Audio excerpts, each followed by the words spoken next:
Assalamualaikum warahmatullahi wabarakatuh. Halo semuanya, perkenalkan nama saya Kofifa Indaka Darajati dari program studi Pendidikan Sejarah semester 4.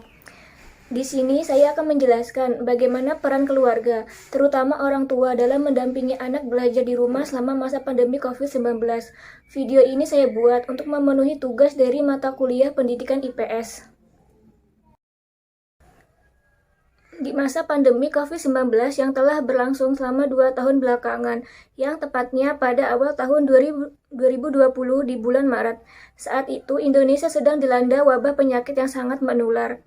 Wabah ini mengakibatkan seluruh aktivitas masyarakat menjadi terbatas karena pemerintah menghimbau untuk tidak berpergian jika tidak penting.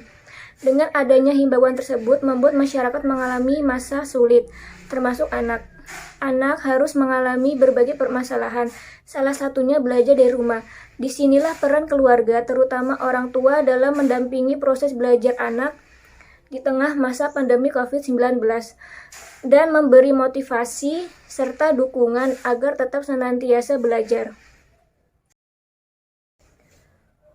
Apa saja sih peran yang dilakukan orang tua dalam mendampingi anak belajar di tengah masa pandemi COVID-19 saat ini? Yang pertama, selalu menerapkan anak dengan hidup sehat. Hal ini sudah tidak asing lagi bagi kita semua untuk selalu menerapkan hidup sehat kepada anak, terlebih di tengah masa pandemi COVID-19 saat ini.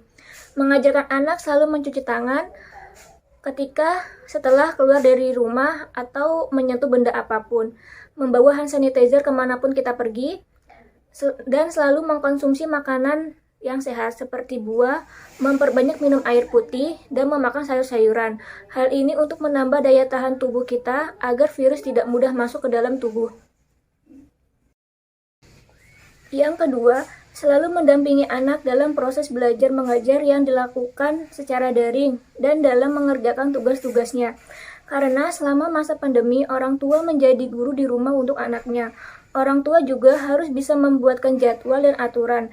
Hal ini dilakukan untuk tanggung jawab anak dan orang tua dalam mengikutinya selama masa belajar di rumah.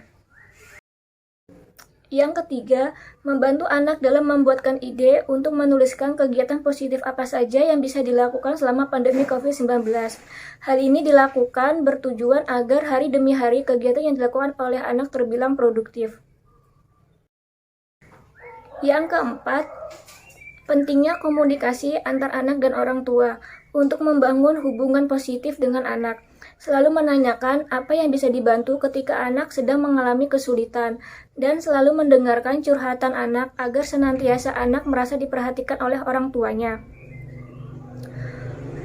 Nah, itu beberapa contoh peran orang tua dalam mendampingi anak belajar selama masa pandemi COVID-19, selalu mengarahkan anak untuk melakukan hal-hal yang positif dan produktif selama belajar di rumah. Sekian penjelasan dari saya.